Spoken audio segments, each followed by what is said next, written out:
assim que começar a gravar, se você quiser, fica à vontade aí.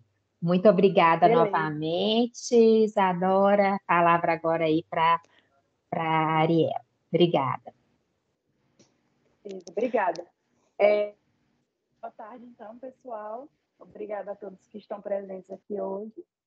É, hoje a gente vai ter uma palestra com a nossa palestrante Isadora Lupczynski. Perdão se falei errado. Não, tá certo. O apelido, o sobrenome não é assim muito fácil, né? Convenhamos, mas é Lupczynski, é isso mesmo, tá certo. É, em resumo aqui, eu vou falar do percurso profissional dela, é que Uhum. ela foi graduada em 2018 em estatística pela UFJF. Em 2019, foi consultora de projetos acadêmicos para mestrandos e doutorandos de diversas áreas do conhecimento. Em 2020, foi formadora e treinadora certificada em Portugal na área de Power BI. E em 2021 e 2022, foi analista de dados certificada pela Microsoft. É isso aí, é isso aí. Olha, antes de mais, eu gostava de agradecer a todos pela presença. Uma boa noite, boa tarde para vocês aí, boa noite para quem está aqui em Portugal. Já adianto que só de vocês estarem aqui já estão de parabéns, porque uma sexta-feira, essa hora, em pleno janeiro, olha, acho que vocês já deviam estar de férias aproveitando, não é mesmo? Mas então, já gostava de agradecê-los pela participação. É um tema que vocês vão ver, eu me empolgo muito ao falar, então, quanto mais vocês perguntarem, mais eu vou gostar, que eu vou perceber que vocês estão realmente gostando do assunto e do tema. E senão vocês vão ter que me interromper, porque senão eu começo a falar e não paro mais. Porque é um assunto que eu realmente gosto, e eu gosto de ensinar, gosto de fazer isso. Então, se eventualmente tiver alguma coisa que eu falei que não ficou muito bem esclarecida, podem perguntar, levantar a mão ou interromper que eu tento voltar ou então explicar de outra forma, sem problemas. Como a Mariela falou, eu sou estatística, formada aí na UFJF, meu estado do coração, aqui em Portugal, sempre quando alguém me pergunta de onde que eu sou, eu sempre falo com o maior orgulho que eu sou de Minas, e ainda tenho a audácia de falar, olha que audácia, falo que eu sou do estado com a melhor comida do Brasil. Ei, o pessoal fica logo assim, de olho em pé. Aí eu já fico, não, calma, ainda bem que não tem outros brasileiros aqui por perto, porque senão eu teria briga. Mas pronto, brincadeiras à parte. Tô morrendo de saudade de ir aí, pretendo ir aí esse ano também. Vou rever minha família, tem bastante tempo que eu não vou aí. Pois bem, o nosso tema é um tema extremamente interessante. Eu gostava de agradecer à professora Renata pelo convite, porque é uma coisa que eu gosto de falar, e daqui dá para surgir imensas outras coisas. Eu imagino que para vocês se interessarem por esse tema, certamente vocês devem estar já na fase de escrever algum artigo, ou têm interesse nessa área, ou estão estudando sobre data science, ou sobre machine learning. Tudo isso vai de encontro aqui com várias áreas. Por quê? Se a gente for olhar as definições de estatísticas, a gente vai perceber que a estatística surgiu lá atrás, nos primórdios, quando o Estado queria quantificar as pessoas, queria saber quantas pessoas residiam no território delas. Então, a estatística ela tem uma interface com diversas áreas do conhecimento. Eu costumo brincar e falar que estatística é uma área meio. Ela existe para servir a outras áreas. Então, tem uma parte muito teórica, é verdade, mas na prática, o que isso faz? O que eu posso fazer com isso? Uma média. O que significa uma média, uma mediana, um desvio padrão, uma moda? Que às vezes as pessoas acham que são conceitos assim de bicho de sete cabeças, mas na verdade não. Então a ideia aqui é simplificar esses conceitos de modo que vocês entendam de forma fácil. Ah, é isso. Se alguém falar em desvio padrão, ok, já entendi, já lembrei do que a Isa falou e tá tudo bem, tá? Porque não adianta também a gente querer fazer coisas mirabolantes, querer fazer um teste T, um teste quadrado, uma nova, fazer intervalo de confiança, querer fazer coisas super elaboradas no nosso artigo científico, se a gente ainda não consegue entender o básico. Tá? Então, por isso, vamos reforçar esses conceitos, até mesmo para vocês terem um senso crítico de, às vezes, lerem um artigo ou de estudarem alguma referência do artigo de vocês e terem aquela percepção de que mas isso aqui que o autor colocou, eu acho que não faz muito sentido. Porque às vezes as pessoas vêm e pensam assim, porque é um artigo científico, então tá tudo bem, tá tudo certo, tá tudo de acordo. Nem sempre, tá? A Ariela falou mais cedo que eu trabalhei algum tempo com consultoria. Logo depois que eu me formei, eu comecei a fazer trabalhos de pessoas que não eram da área de estatística, que queriam escrever os artigos científicos delas, e vinham para mim e falavam, Isa, eu quero fazer igual esse autor aqui fez. que era exatamente o mesmo método, metodologia estatística. Mas aí eu voltava à pergunta, mas será que os seus dados comportam essas estruturas? Será que vocês estão a respeitar todos os pressupostos? Então, aqui há alguns cuidados que a gente deve ter, tá? Sem mais delongas, vamos começar a colocar a mão na massa e falar sobre aqui o nosso tema. Vou começar a partilhar, vejo se vocês conseguem ver bem. Sim? Sim, estão a ver bem? Ok. Porque eu não sei, de repente eu acho que eu vou deixar assim.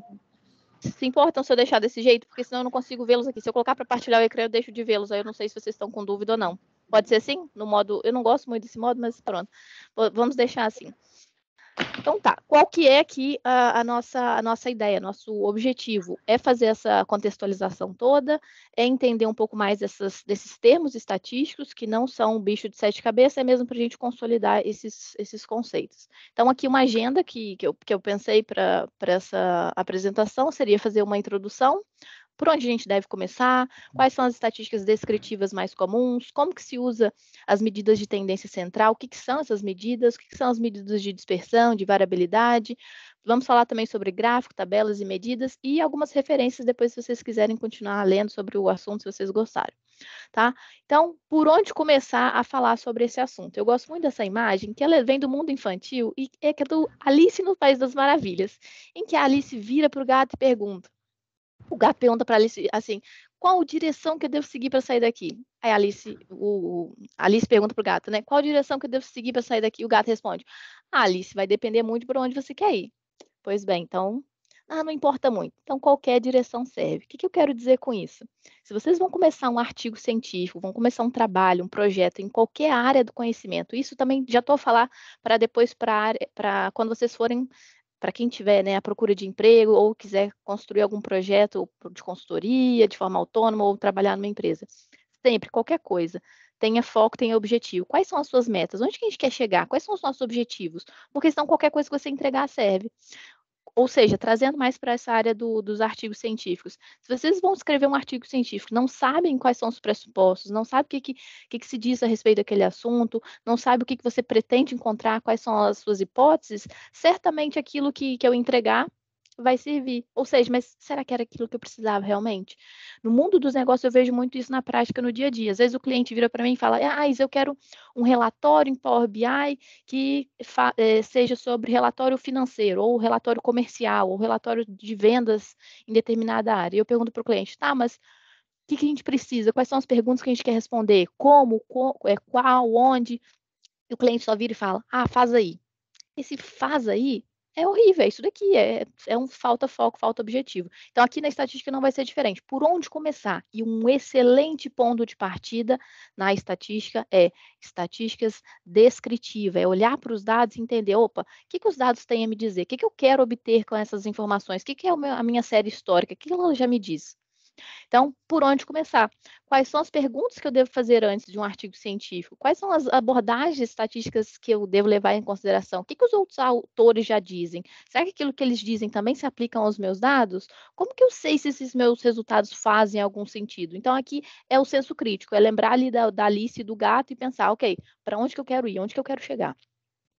Ok, então quais são essas perguntas que eu devo fazer antes de começar um artigo? Eu tenho que pensar o seguinte, tem relevância? Aquilo que eu quero é relevante para a área acadêmica, para aquilo que eu quero entender? Qual que é a minha hipótese? Eu tenho alguma coisa já pré-estabelecida? Quais são os meus objetivos? Então, definir perguntas como o que, onde, como, de que forma, quais são as referências, é um excelente um pontapé inicial. Quais as metodologias que os outros autores utilizam, para depois a gente verificar se aquilo faz ou não sentido? Qual que é o conhecimento atual sobre esse tópico que eu estou a estudar, sobre esse assunto, e quais são as limitações, porque toda pesquisa, é interessante ressaltar isso, toda pesquisa quando a gente faz, principalmente quando se trata de fazer uma amostragem, a gente vai falar sobre essas definições daqui a pouco, mas basicamente, normalmente nos artigos científicos nós pretendemos fazer uma amostra, né? Por exemplo, vocês não querem dar um exemplo aí da área de vocês, o que poderia ser? Isa, eu quero fazer o controle de qualidade de determinados alimentos. Poderia ser isso? Eu não vou Analisar pegar uma substância.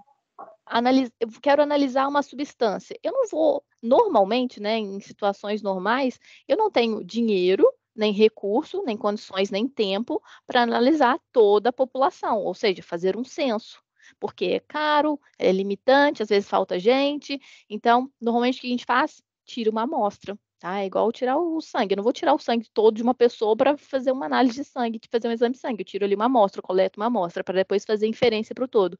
Pois bem, e há sempre uma limitação, porque quando eu faço essa inferência, essa parte de, ok, olha, baseado nessa amostrinha aqui que eu coletei, eu posso inferir para o resto da população que isso aqui acontece.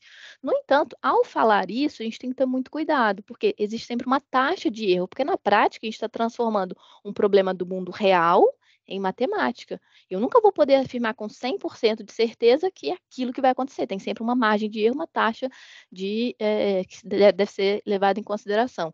Então, essas limitações, elas também devem ser referidas nos artigos, porque muitas vezes as pessoas têm o vício, inclusive há estudos que apontam isso, em que as pessoas só relatam nos artigos científicos aquilo que deu certo, aquilo que funcionou.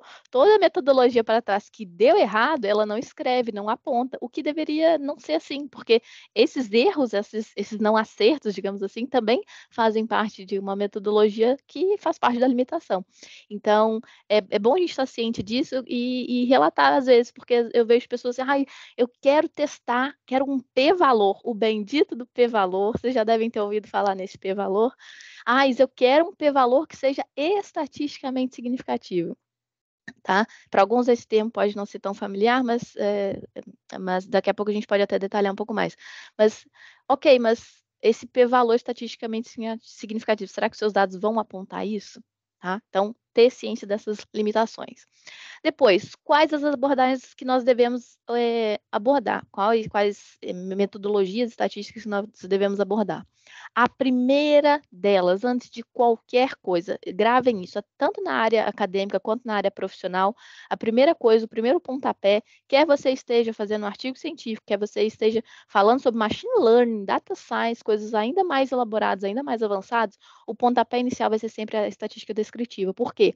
É ali que a gente vai olhar para os dados e vai tentar perceber, será que isso daqui que os dados estão me mostrar de forma descritiva faz sentido para eu extrapolar depois? Então, a análise descritiva, ela nos ajuda muito. Eu vejo muita gente querendo fazer coisas super mirabolantes, utilizar modelos de machine learning e tudo mais, só que se tivesse feito uma análise descritiva bem feita, já teria resolvido 80% do problema, tá? Então, não queiram matar uma mosca com canhão, tudo bem? Façam uma análise descritiva bem feita. Claro que depois de uma análise descritiva, vem os testes de hipótese. Se eu tiver a falar de mais de uma variável, tem os testes de hipótese para verificar, olha, Isa, eu tenho duas variáveis que são numéricas, ou uma variável numérica, outra que não é numérica, que é do tipo texto ou do tipo data, e eu quero cruzar essas informações, verificar se há correlação, verificar se há aqui independência entre essas variáveis. Aí a gente começa a entrar na área dos testes de hipótese. Aí seria assunto para uma outra aula, e regressão, e a nova também. Mas aí evolui-se, tá? Mas o pontapé inicial é sempre a estatística descritiva. Então, como que eu sei se os meus resultados vão fazer sentido? Vai muito daquilo que eu olhei, que eu analisei, que eu vi na referência, o que eu vi também, que os outros autores falam, eu analisar, ter o senso crítico de se os meus resultados fazem algum sentido, se eu consigo reproduzir isso para outros estudos, ter ciência de que há limitações, que a consistência desses resultados, ok, isso faz parte ou não, isso é limitante ou não, faz lógica, tem alguma lógica ou não. Então, é analisar esses pontos com detalhes. Aqui eu coloco algumas perguntas, inclusive se vocês quiserem eu posso colocar elas no chat para vocês guardarem aí no bloco de nota, ou então depois vocês podem dar um print, porque isso aí é importante da gente ter em mente. Deixa eu ver se eu consigo, não estou conseguindo no chat. Acho que o chat não está aberto para mim. Pronto, mas depois vocês podem dar um print ou então eu posso mandar essa apresentação também. Quais são essas perguntas? Não sei como vocês chamam aí na UFMG essa disciplina de análise exploratória dos dados. Lá na UFJF chamava AED, que é Análise Exploratória dos Dados, que é uma disciplina que está voltada para essa parte de analisar, fazer a estatística descritiva mesmo, a parte exploratória. Tem vários nomes, análise exploratória ou estatística descritiva. Então, algumas perguntas por onde começar. Quantas observações foram feitas? Aqui já partindo do pressuposto que vocês já têm os dados coletados, tudo bem? Então, quantas observações foram feitas, quais são os pontos de máximo e de mínimo, se existem pontos discrepantes, os famosos outliers, se a gente consegue explicar esses resultados, qual que é o formato geral do meu gráfico que eu quero traçar, é simétrico, não é simétrico, porque isso aqui vai importar, tá? Isso aqui também vai importar se é um outlier ou não. Se há espaço sem observação, ou seja, se há falha, se há buracos na minha distribuição, em que faixas de valores se encontra a maioria dos dados, ou seja, qual que é a minha média, qual que é a minha mediana, qual que é o meu desvio padrão, já começar aqui a ter esse feeling. Há dados que estão dispersos ou aglomerados, há aglomerados localizados em dados, ou seja, aqui já há indício de há clusters. Onde estão esses clusters? Você consegue explicá-los? Ou quem forneceu esses dados? Que também isso aqui é outra coisa importante. Às vezes a gente não consegue de forma imediata coletar os dados, a gente recebe de outra pessoa, ou então vai buscar uma base de dados já existente na internet. Então, é preciso tomar cuidado com essas informações aqui. Quem te forneceu isso? É confiável? Como foi a forma de coletar as informações? Como será que esses dados foram obtidos? Será que eles realmente são válidos? Tá? Isso parece uma coisa boba, mas é que às vezes, quando a gente começa a analisar os dados, a gente começa a desconfiar de algumas inconsistências, de algumas incoerências, que aí quando vai ver, uma hora foi uma pessoa que coletou e anotou de um jeito, outra hora foi outra pessoa que coletou e anotou de outro jeito, ou então mudou-se a pessoa que coletou, ou então mudou-se o instrumento, o instrumento quebrou, tive que utilizar outro instrumento. Então, são detalhes que podem influenciar na sua análise. E aí depois, quando chegar na estatística descritiva, não tem erro. Colocar uma lupa em cima, vai encontrar tudo. A sua análise, se ela for bem feita, vai demonstrar tudo isso. E nas medidas, quais as vantagens dessa medida? Por que eu preciso dela? Por que eu estou a utilizá-la? A interpretação dessa medida é plausível? Faz algum sentido? As outras pessoas saberão interpretar essas medidas? Isso aqui também é um ponto importante. Eu lembro que na época, quando eu estava na graduação, os meus professores passavam lá uns indicadores, umas métricas, uns gráficos super elaborados e complexos, que eu ficava olhando para aquilo e ficava pensando, meu Deus, se eu tiver que explicar isso para um cliente ou para um aluno, alguma coisa nesse sentido, eu vou demorar meia hora só tentando explicar. E aí vale aqui uma dica. Se é muito complexo de explicar, certamente ou você não está explicando da melhor forma, ou a história não está muito bem contada, tá? Tente sempre olhar nos gráficos, isso acontece muito. Não queira fazer gráfico assim muito mirabolante, muito complexo, que só você entende, que depois se precisar explicar para alguém, vai gastar 30 minutos. Esqueçam isso, tá? O gráfico ele tem que ser, a pessoa tem que bater o olho e tem que conseguir interpretar, tem que bater o olho e conseguir visualizar de forma muito rápida e simples. Por quê? Se ela bateu o olho e ela não entendeu, é igual uma piada. Você contou a piada e ninguém riu, ou ela está mal contada, ou ela não deveria estar ali. Tá? Então, o gráfico ele também vai seguir essa mesma lógica. Tomem cuidado com isso. Então, aqui são algumas perguntas introdutórias que a gente pode fazer antes de começar a analisar o dado. Pois bem, aqui eu falei há pouco sobre amostragem, né, sobre inferência. Vale aqui ressaltar o seguinte, que lá naquele segundo passo, aqui a gente falou no primeiro passo sobre estatística descritiva, e o segundo já entra aqui numa parte mais de estatística inferencial. O que vem a ser, então, essa estatística descritiva? Vão ser formas iniciais que nós vamos utilizar para começar a interpretar os dados e olhar para o que aquilo está a demonstrar.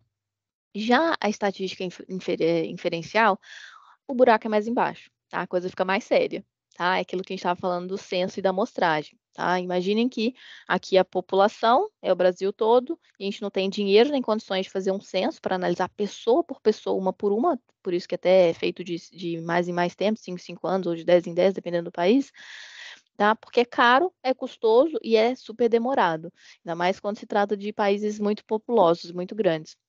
Então, normalmente o que se faz é tirar amostras e analisar determinadas amostras que sejam representativas, que sejam feitas de forma aleatória. Isso também vale a pena ressaltar, porque senão toda metodologia estatística que vem da teoria vai por água abaixo, se não respeitar esses pressupostos. Tá? Então, aqui na estatística inferencial, a gente vai começar a inferir, olha, baseado nessa amostra, eu quero inferir para toda a população que determinadas coisas acontecem. Então, aqui tem que ter uma responsabilidade muito grande. Inclusive, isso é tema crítico quando chega as épocas das eleições, das sondagens. Porque as pessoas vão lá e fazem uma pesquisa eleitoral e depois divulgam os resultados não acontecem. Muitas vezes é porque essa parte da amostragem aqui ou não foi bem feita ou não está respeitando esses pressupostos totalmente de acordo, tá? Então, primeiro passo, estatística descritiva, segundo passo, estatística inferencial. Na estatística descritiva, nessa parte de análise exploratória, é importante a gente ressaltar aqui algumas coisas. Primeira delas e mais básica de tudo, quais são os tipos de dados que nós temos? Por quê? Dependendo do tipo de dado que nós temos, nós vamos utilizar determinadas fórmulas, ou dependendo do tipo de dado que nós temos, nós vamos utilizar determinados gráficos. Imagina que eu tenho uma variável que é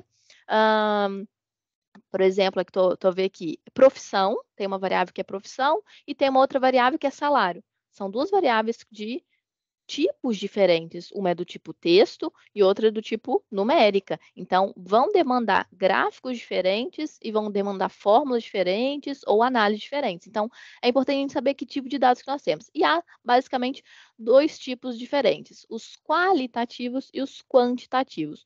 Quantitativo lembra a quantidade, né? Então, existem essas quantidades de forma discreta ou de forma contínua.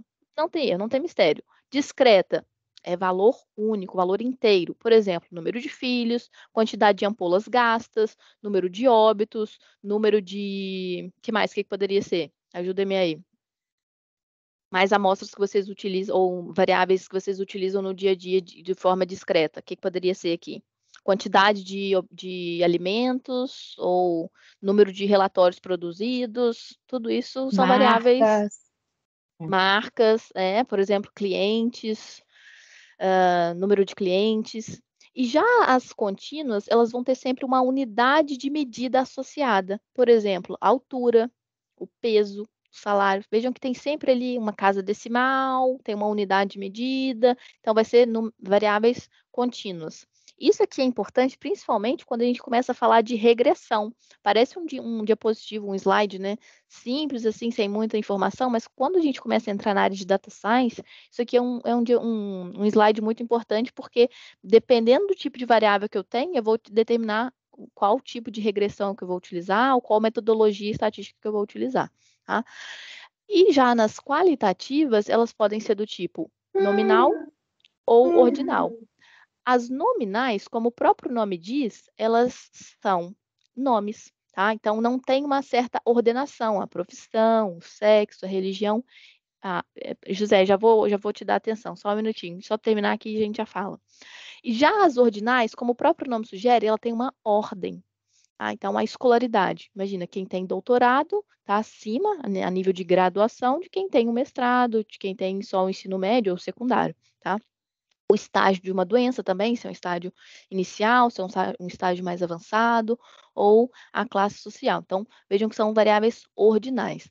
Então, aqui há esses 4 tipos de variáveis, as qualitativas e as quantitativas, sendo possível nas qualitativas nominais e ordinais, ou nas quantitativas discretas e contínuas. Diz, José, qual a dúvida? Isadora, a questão da idade no quantitativos contínuos? Boa questão. A questão da idade, o que vocês acham? Vai depender muito... Não, deixa eu ver o que vocês acham. Já dou a resposta. Alguma ideia, alguma sugestão? O Jonathan tá rindo ali, eu acho que ele quer falar, mas ficou com vergonha. Eu diria contínuo. Não, eu acho que dá para ser contínuo, porque a faixa etária de uma turma, por exemplo, dessa turma que está aqui presente, eu acho que dá para ser contínuo, e depois vai tirando as informações sobre o todo. Ótimo. A Eliana também deu uma resposta ali parecida, não é? Ela disse que poderia ser contínuo, certo? Sim, eu diria também contínuo, porque a gente pode estabelecer faixas, não é muito, depende do grupo que a gente vai analisar. Então, eu estou entendendo dessa maneira, assim, em comparação como peso e altura. Isso. É uma variedade muito maior, né? Sim, vocês responderam muito bem. No entanto, olha como é que a situação mudaria. E se eu falasse que a idade está em meses? Ela já passaria a ser discreta, não passaria? Tá? Então, se eu tiver, normal, em ceteris paribus, em condições normais, sim, ela vai ser contínua. Eu vou falar, eu tenho, sei lá, 50 anos e 6 meses. Tá certo, é contínua. Agora, se eu tiver utilizar uma unidade de medida diferente disso, por exemplo, os meses, aí ela passa a ser discreta. Eu tenho... Claro que ninguém fala isso, né? Eu tenho 250 meses de vida. Não é comum, tá? Mas era só para exemplificar, mas vocês responderam muito bem. É isso mesmo. A lógica é essa. Ótima, boa pergunta, José. Mais um exemplo bem prático que a gente pode usar é tipo taxa de mortalidade infantil, por exemplo. Excelente, excelente. Muito bem lembrado. Boa, podemos colocar aqui já, ó. Aí depois, quando eu mandar o material, vocês também já ficam com isso. Taxa de mortalidade. Inclusive há disciplinas em que a gente faz essa previsão dessas taxas e a taxa de sobrevida, inclusive. Mas isso aí seria outro assunto para depois. Mas excelente, bem lembrado aqui. E aí poderia... Eu não vou colocar aqui a idade por conta disso, tá? Só da unidade de medida, mas vocês já perceberam qual que é a ideia. É isso mesmo. Isadora. Mais alguma questão? Tá? Diz. Taxas, todo tipo de taxas. E isso, eu por quê? Incluir nisso também como contínuo percentuais? Sim, também poderia ser. Mas, olha só, não é muito comum. Aliás, vai depender da pesquisa, né, que a gente tiver a falar. Mas sim, pode colocar como contínuas. Por quê? Vai ter ali casas decimais, e aí se a gente converter isso, colocar ali casas decimais, isso vai ser, mas em geral sim, é contínuo, isso mesmo, essa é a lógica. Tá correto. Pois bem, podemos seguir? Tudo bem até aqui? Tá dando para entender? Ok. Agora, há algumas técnicas por onde começar. Falando de estatística descritiva, que é o foco dessa apresentação hoje, há aqui alguns pontos que a gente tem que ter atenção. 6 características para a gente ter atenção. Primeiro, formato. Segundo, localização. Terceiro, dispersão. Quarto, pontos discrepantes. Quinto, aglomerados. E sexto, granularidade. Vamos aqui ver na prática que vai ficar mais claro. Formato. Quando a gente vai analisar os dados, imagina que vocês pegaram os dados de vocês. Deixa eu ver que eu acho que está pequeno, né? Tô vendo o pessoal chegar mais próximo da tela. Vou colocar um pouco maior, ver se assim ajuda. Então, olha só, imagina que vocês já fizeram ali um gráfico bem simples, um gráfico inicial, pode ser um histograma ou um gráfico de colunas. E aí, olhando assim a aparência dos seus dados, parece, por exemplo, ter essas duas coluninhas aqui. Isso aqui vai dizer respeito ao formato, se ele é simétrico, se ele é assimétrico, se ele tem uma moda só, ou seja, só tem um valor que aparece mais, ou se tem 2 ou mais. Então, o formato é uma das estatísticas descritivas que a gente vai analisar. Claro que é uma parte mais subjetiva, que a gente vai bater o olho, mas essa parte de estatística descritiva vai ter muita coisa que é visual, por isso que a gente vai contar bastante com a ajuda dos gráficos.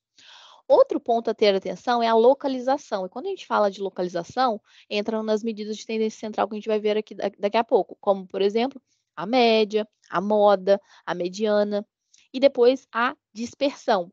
A dispersão, pessoal, não precisa criar bicho de 7 cabeças. Quando alguém falar com vocês de medidas de dispersão, medidas de variabilidade, o que vocês têm que ter em mente? É o quão disperso os meus dados estão em torno da média. Tá? Se os meus dados eles são muito dispersos, significa que eu tenho uma variabilidade muito grande em torno da média, ou seja, eu tenho uma distância muito grande. Agora, se os meus dados são mais homogêneos, ou seja, eles vão estar mais centrados em torno da média e vai ter menos variabilidade. No gráfico box plot, isso vai ficar muito mais visível e daqui a pouco a gente vai falar sobre isso mais em detalhes. Tá?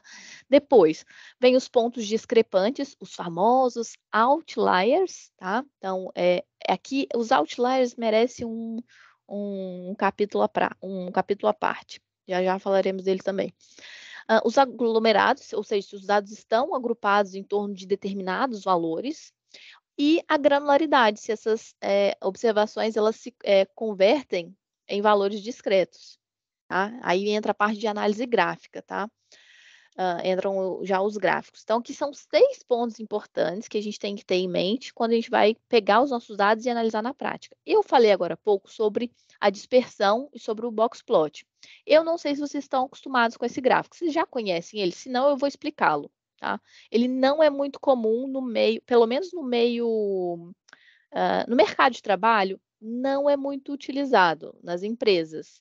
Mas no mercado financeiro ele é um gráfico super badalado. Então, para quem gosta aí de mercado de ações, é bom entender esse gráfico, tá? E nos artigos científicos eles também são gráficos, é um gráfico, na verdade, né? Muito utilizado. No Excel, o box plot, a tradução é horrorosa.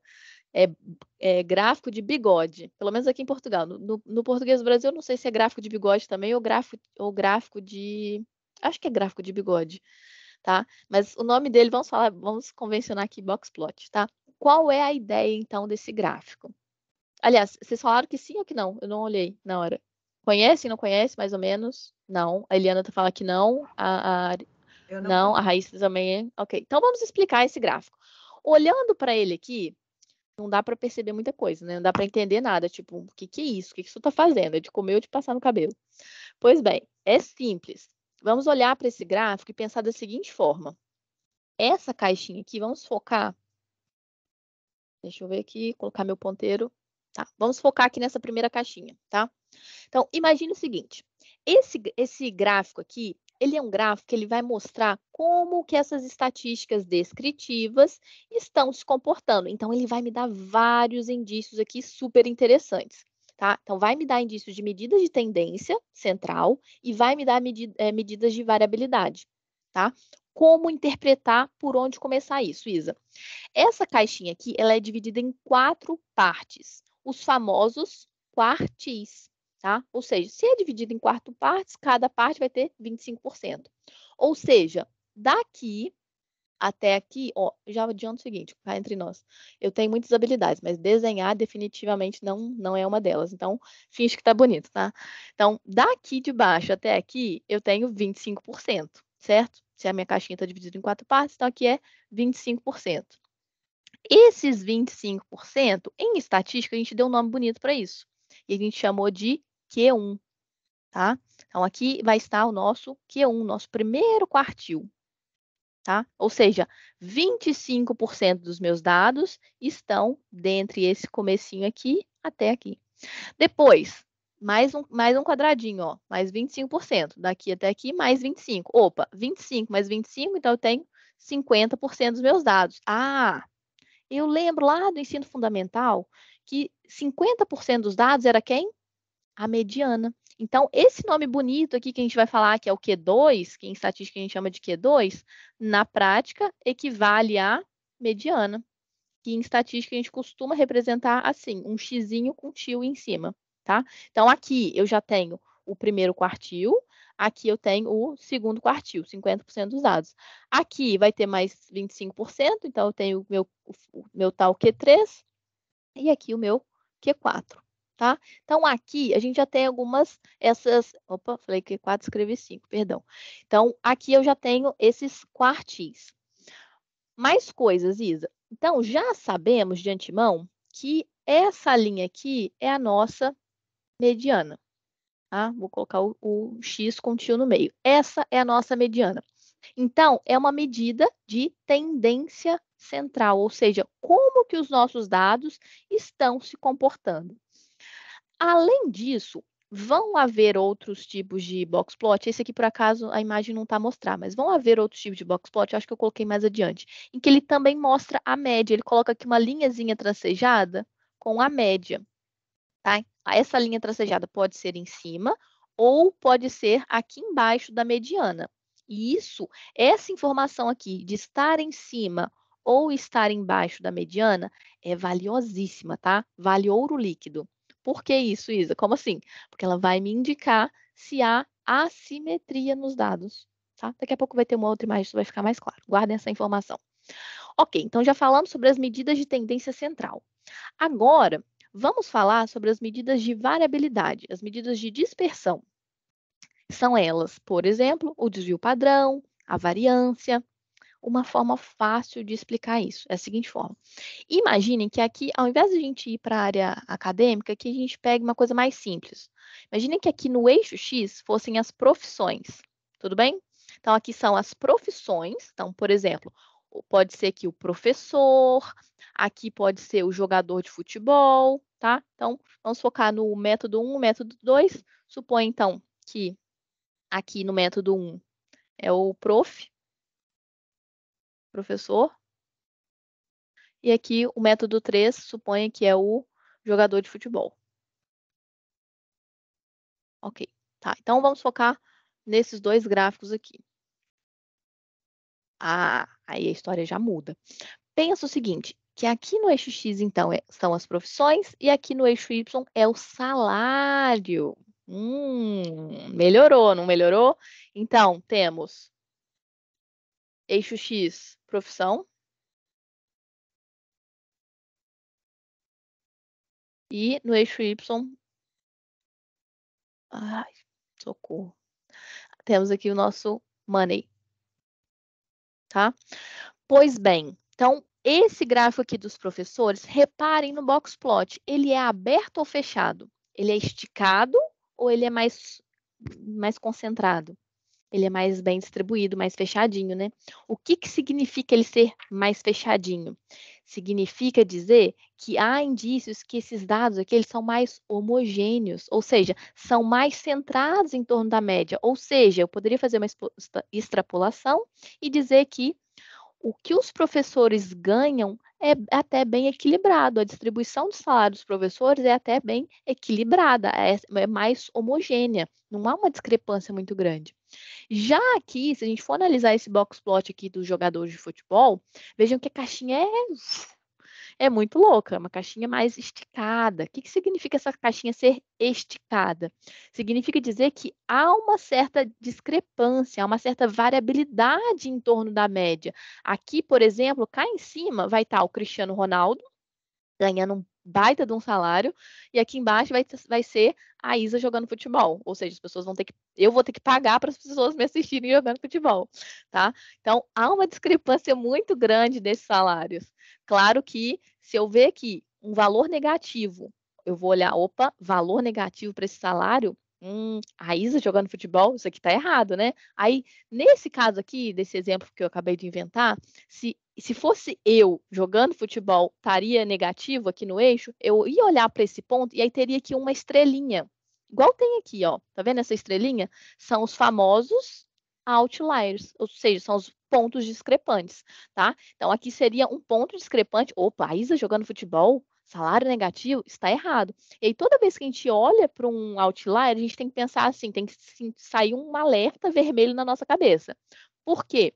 Os outliers, eles merecem uma atenção especial. E aí eu vou olhar para esse ponto aqui, e a Isa jogando futebol, salário negativo? Não, está errado, erro de digitação. Normalmente é erro de digitação, então vale a pena. Imagina que fossem vocês coletando ali uma amostra de uma substância, e aí encontraram um valor ou muito alto ou muito baixo. Tenham atenção, tá? Façam um double check. Certamente tem ali indícios de problema. Ou então não. Ou então simplesmente é aquilo, tá? Simplesmente, ok. Imagina que aqui, esse método 2 aqui, imagina que fosse uma outra profissão, sei lá. Deixa eu ver o que poderia ser essa outra profissão. Astronauta, tá? Imagina que então aqui, essa profissão aqui são os astronautas, e aí tem um astronauta lá que, ou melhor, um engenheiro, e aí esse valor aqui é um engenheiro astronauta que foi para a NASA que ganha um baita de um salário. Então tá correto, tá? Mas os outliers, eles merecem atenção. Inclusive, quando a gente for falar de média, há fórmulas de média em que a gente desconsidera esses outliers, tira esses valores discrepantes. Por quê? Esses valores discrepantes, eles são muito traiçoeiros, porque eles influenciam na nossa média. Esses outliers aqui, eles vão puxar a nossa média ou para cima ou para baixo. Isso aí pode prejudicar os nossos resultados. Então, por isso que sempre que tiver outlier, tenham atenção e vão lá verificar se é erro de digitação, se aquilo realmente aconteceu, se é um fator surpresa, tá? Então, vale a pena verificar. Então, ficou clara essa questão do box plot? Deu para perceber, então, o que ele significa? Ele vai ter aqui as medidas de tendência central, os quartis, a média, a mediana, e vai ter também as medidas de variabilidade. Claro que aqui eu não falei de valores, eu só expliquei qual que é a ideia, mas se a gente tivesse aqui valores, daria para a gente interpretar isso ainda mais. Diz, Ariela. Nesse caso aí que tu deu o exemplo do astronauta, por exemplo, que é um outlier, a gente meio que esse valor seria utilizado ou não? Ou... Perfeito, excelente questão. Vai depender daquilo que a gente está a analisar e vai depender daquilo que é nosso interesse. Se no meu relatório eu constar, ou no meu trabalho, no meu artigo científico, eu constar que isso é um ponto muito discrepante que eu não estava à espera, bingo, porque a gente vai colocar isso como um achado. Olha, nós não esperávamos isso, encontramos esse resultado. A literatura confirma ou não confirma? Então, se a gente entender na nossa análise, no nosso resultado, que aquilo faz sentido, a gente pode utilizar isso a nosso favor. Olha, pessoal, a análise com o resultado de outlier apresentou isso, e ainda poderia fazer até um plus, colocar, olha, e a análise sem esse outlier apresentaria isso, e aí fazer uma comparação. Tá? Pode ser apresentado como um fator de novidade, pode ser pesquisado na referência que vocês têm, se aquilo era esperado ou não, se realmente foi uma coisa bombástica que apresentou. Mas não tem regra. Aqui eu vou olhar para o outlier e vou tentar perceber, olha, erro de digitação, aquilo realmente aconteceu. Ah, aconteceu, era o salário daquele astronauta. Pois bem, então aconteceu e eu tenho que relatar isso. E aí eu posso colocar a minha análise com ou sem. Tá? E aí vai depender muito daquilo que você quer apresentar como resultado também, tá? Mas há como fazer dos dois jeitos. Ou desconsidera, inclusive há técnicas para desconsiderar, inclusive na média, para tirar esses outliers, ou mantém e coloca isso, joga a teu favor. Olha, não estava à espera, aconteceu esse resultado, impactou tanto no meu resultado, naquilo que eu estava à espera, e foi um fator surpreendente, tá? Acho que é mais por aí. Respondi? Era isso? Ok? Diz, José. O box plot, ele entraria numa estatística descritiva ou inferencial? Estatística descritiva. Perfeito, excelente pergunta.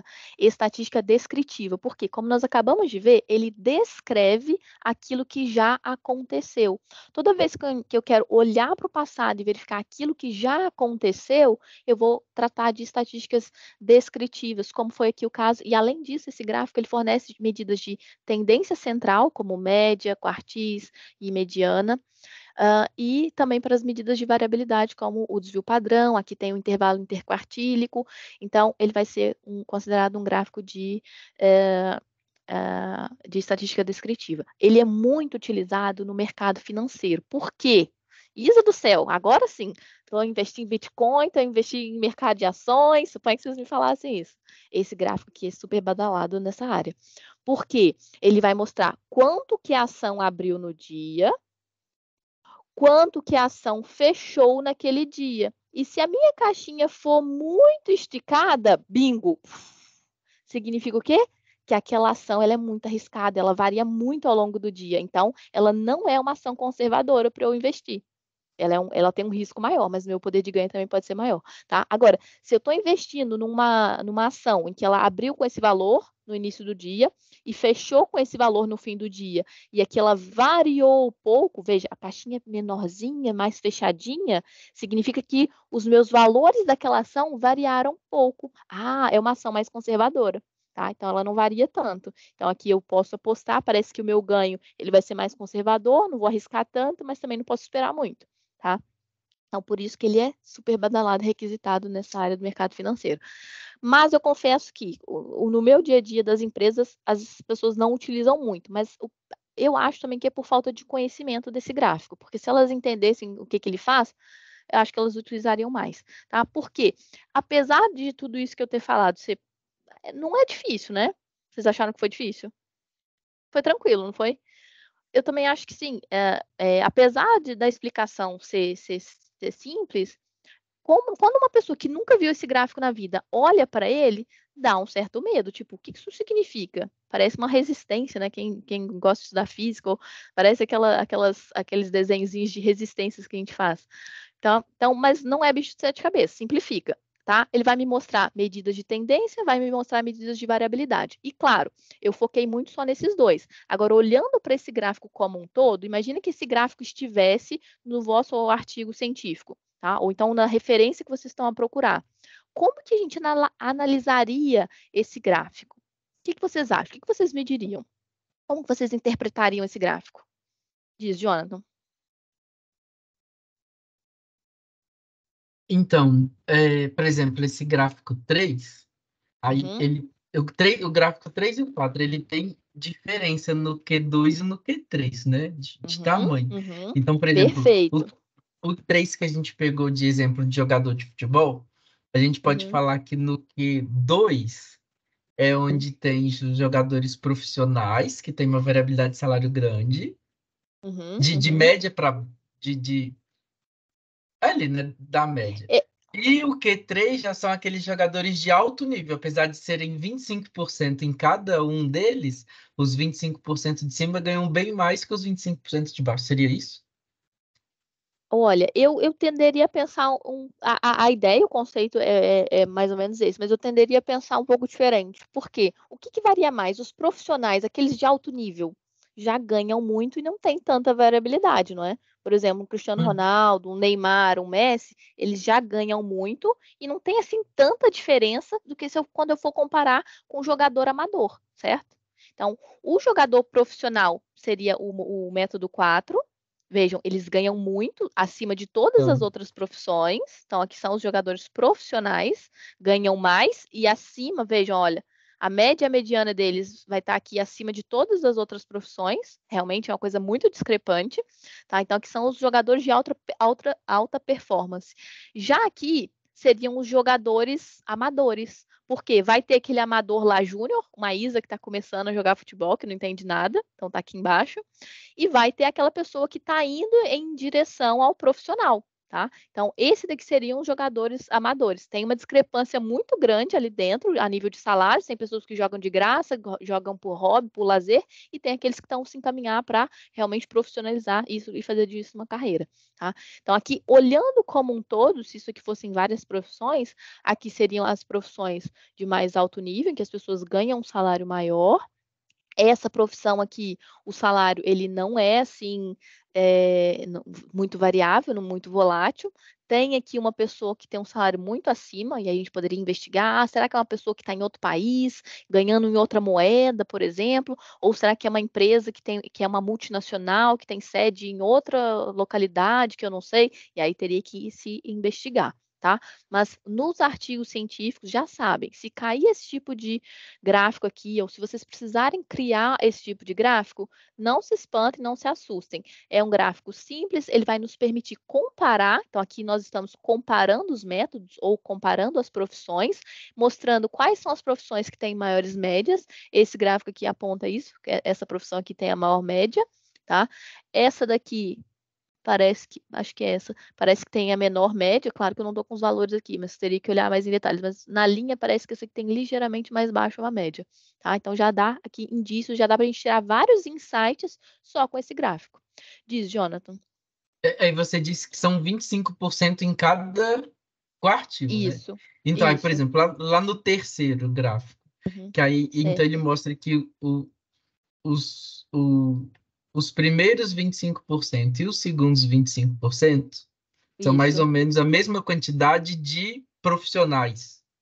E o terceiro 25% já são a mesma quantidade de profissionais, mas que tem um salário um pouco mais condensado, né? Isso. Ou seja, aqui o primeiro e o segundo quartil, até a mediana, Q1 e Q2, vejam que tem uma discrepância muito grande. São esses amadores, são as pessoas que estão começando a ganhar algum dinheiro ali com o futebol.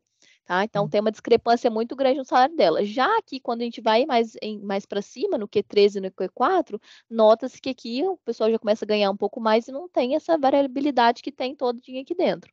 Tá? Então, pensem da seguinte forma: a medida de tendência central vai ser a média mediana, que vai estar aqui, e os quartis, tá? Então, a média vai estar aqui acima ou abaixo da mediana. E já a variabilidade vai ser o tamanho da caixinha. Se a caixinha é muito extensa, muito aberta ou mais fechada. Se ela for mais fechada, indica que os meus dados são mais homogêneos. O que significa, em termos matemáticos, serem mais homogêneos? São mais centrados em torno da minha média. Daqui a pouco a gente vai ver a fórmula do desvio padrão e da variância e a gente vai entender, ok, já entendi aquilo que a Isa falou de ser mais centrado em torno da média. Tudo bem? Ficou claro isso? Maravilha. Então, next. Vamos seguir. Gente, as horas passaram e eu nem falei quase nada. Socorro. Eu falei que eu empolgava. Pronto, mas desculpem lá, deixa eu dar uma acelerada aqui. Então, as nossas medidas de tendência central. Basicamente são essas três, média, moda e mediana. Claro que aqui dentro da média, aqui no inglês, vocês podem encontrar nas referências tanto como mean ou como average, tá? Então, se encontrarem essas duas referências, vai estar correto. A moda vai ser o mode e a mediana vai ser o median, tá? O que quer dizer em termos gráficos, em termos de interpretação? Eu não vou focar muito na fórmula, porque a fórmula todo mundo tem acesso, tem nos artigos e pode ver, mas na interpretação. A moda é aquilo que está na moda, né? Pensem no dia a dia. O que é aquilo que está na moda? É aquilo que as pessoas mais usam. É o sapato da moda, o vestido da moda, a bolsa da moda, o colar da moda, o jogador da moda. Então, a moda é aquilo que está mais em alta, é o hype, tá? Então, aqui vai ser a moda. No caso dos dados, da análise de estatística dos dados, é aquilo que aparece com mais frequência. Enquanto que a mediana é aquilo que a gente acabou de ver ali no box plot, 50% para cima, 50% para baixo. E a média vai mostrar ali a minha posição. Vejam que essa imagem aqui, ela me dá indício também de outro conceito, que é o conceito de assimetria, tá? Uma distribuição, infelizmente, na vida real, na teoria, o que a gente estuda, né? A famosa distribuição normal, certo? Finge que tá normal, hein, pessoal? Eu sei que não está muito simétrico, né? Mas pronto. Então, na teoria, é isso aqui que a gente prega, né? Buscar a distribuição normal. Mas, meus amigos, convenhamos, né? Eu sei que existe o teorema do limite central, que vai tudo convergir para uma distribuição normal, uma gaussiana. Mas, na prática, nem sempre isso acontece. Vão haver situações em que os dados de vocês vai apresentar uma certa assimetria. Então, pode ser que o gráfico seja assim, ou então pode ser que o gráfico seja assim, ó. Tá? Ou seja, aqui eu tenho uma assimetria para a direita. E aqui, nossa, o desenho não ficou muito bom. Deixa eu tentar de novo, peraí. E aqui pode ser que eu tenha uma simetria para cá, para a esquerda, tá? Então, isso daqui dessa assimetria também é importante, porque vai me dar indícios ali de média e mediana. Vamos ver isso. Então, aqui alguns conceitos, tá? Média, a mediana e a moda. A média é o centro de distribuição das frequências. A mediana, metade dos valores são maiores e a outra metade são menores. A moda são os valores mais frequentes. No caso da média, as vantagens de se utilizar a média é que ela reflete cada valor. Ou seja, cada valor que eu tenho ali dos meus dados da minha análise vai ser levado em consideração e vai ter uma espécie de peso ali único, tá? Um peso, cada valor que tem ali tem o mesmo peso para todos. E possui propriedades matemáticas muito sexys, muito atraentes, tá? Para a parte estatística, toda vez que a gente vai falar de intervalo de confiança, toda vez que a gente vai falar de demonstrar teoremas, a gente sempre começa pela média. Tá? Porque é fácil, o conceito é fácil, tem muitas propriedades que são interessantes. Já a desvantagem, né? Infelizmente, como tudo na vida, sempre tem o lado bom e o lado ruim, né? O caso da média, a desvantagem dela é que ela é muito sensível a quem? Aos outliers. Volta aqui no exemplo, ó. Salário do Cristiano Ronaldo, tá aqui em cima, ó. Salário do Cristiano Ronaldo. Salário da Isa tá aqui embaixo. Esse salário aqui do Cristiano Ronaldo é muito, mas muito, muito, muito alto. Então, ele vai influenciar o salário de todos os outros jogadores. Então, esse valor aqui do Cristiano Ronaldo vai puxar a minha média para cima. Tá? Então, eu vejo pela minha distribuição que ela tem uma assimetria. Tá? Então, isso vai acontecer por conta desse valor discrepante que vai influenciar na minha média. Já a mediana, não. A mediana é o oposto. Por quê? Quando a gente fala de mediana, a gente não está falando de média mais aqui, a gente está falando de posição. Quando a gente quer calcular uma mediana, a gente ordena os valores de forma ascendente ou de forma descendente, preferencialmente de forma ascendente, ou seja, do menor para o maior, e vai lá e pega quem é o número, qual é o número que está exatamente na posição do meio. Isso é a mediana.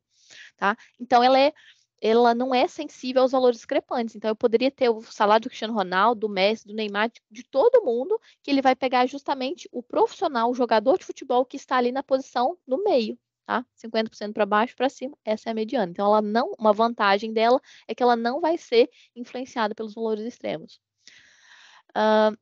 Mas, claro, uma desvantagem é que se eu tiver uma base de dados com sei lá, 10 milhões de dados, eu não vou querer inventar de querer fazer isso na mão, vou ter que utilizar softwares para encontrar esse valor de forma mais rápida. Já a moda é fácil, né? Aquele valor mais frequente. Depois vocês podem ler isso aqui com mais calma. Vamos aqui já para as medidas de dispersão. As mais comuns são a variância e o desvio padrão, mas tem também a amplitude, que é simplesmente a diferença do máximo e do mínimo. Então, quero verificar qual que é a amplitude.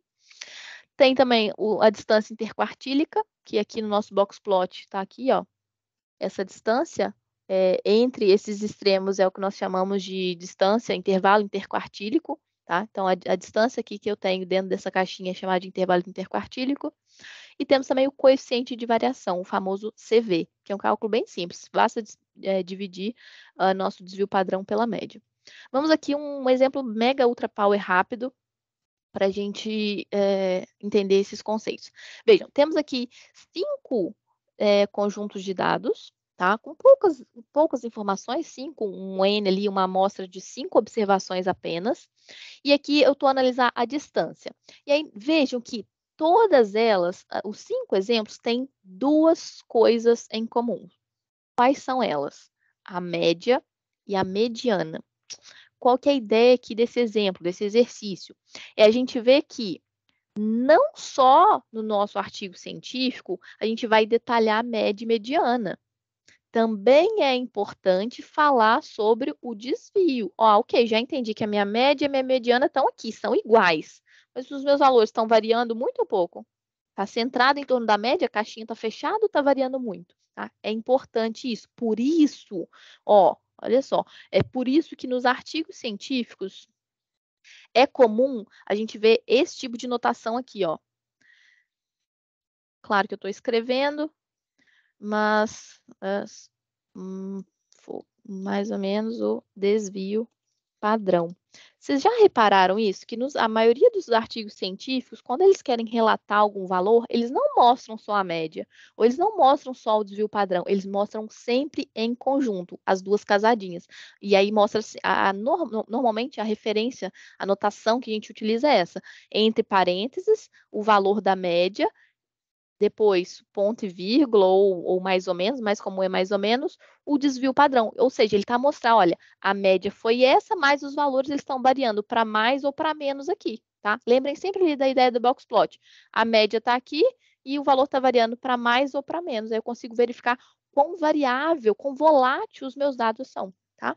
Então, por isso, esses 5 conjuntos de dados aqui, eles têm a mesma média e a mesma mediana, mas o que diferencia aqui é o desvio padrão e a minha variância, tá? A variância, o cálculo está aqui, é o somatório de cada valor menos a média, a dividir por n menos 1 se eu tiver a falar de uma amostra, tá? E o desvio padrão vai ser simplesmente a raiz quadrada dessa variância, tá? Então, por isso que eu falei que quando a gente pensa em medidas de variabilidade, é o quanto os meus dados estão variando em torno da média.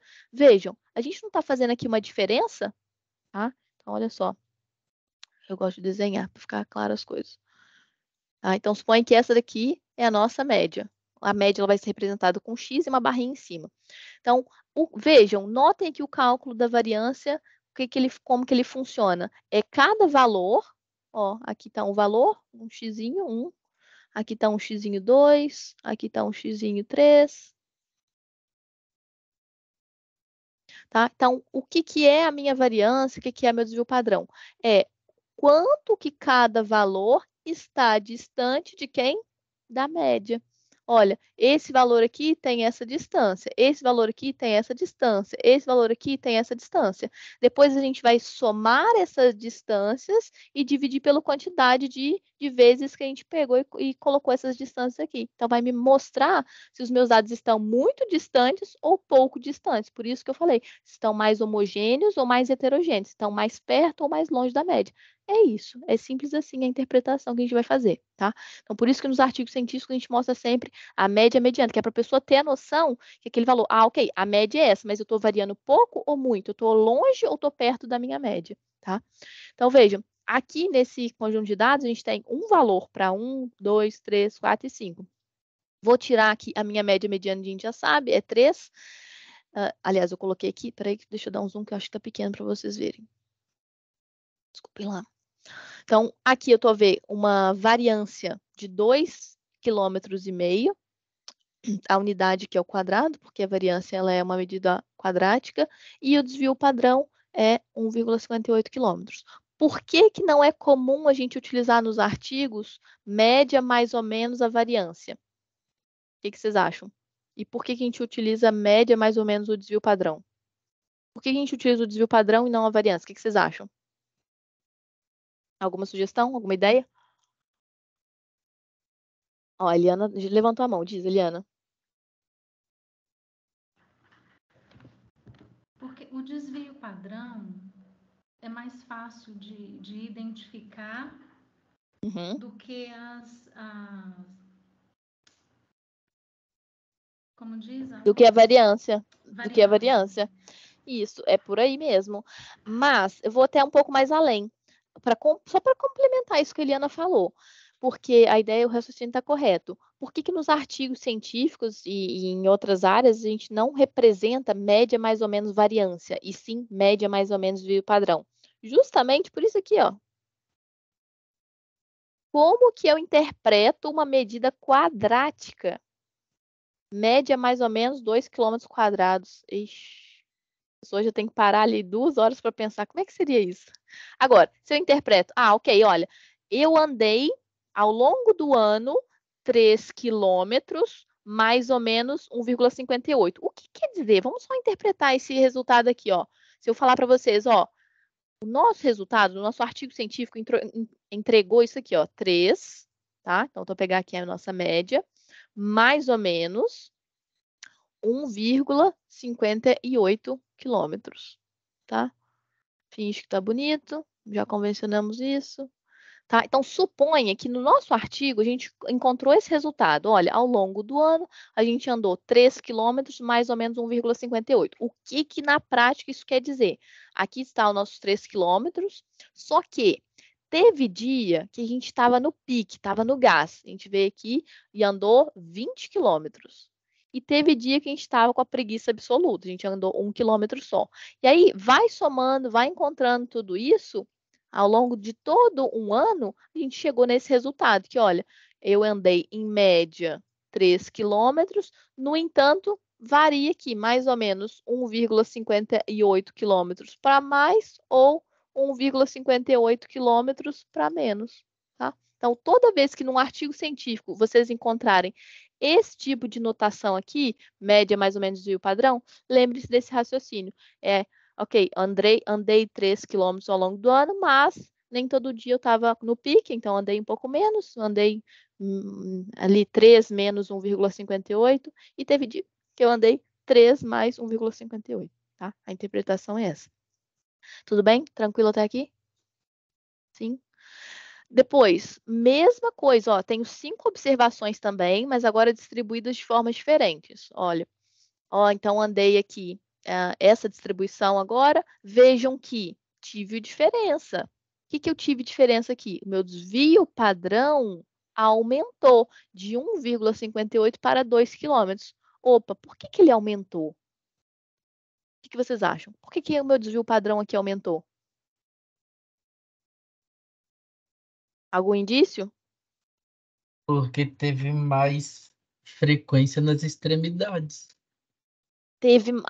Vamos converter isso. Teve mais frequência nas extremidades, significa que os dados não estão mais agora tão homogêneos quanto estava antes, e aumentou quem?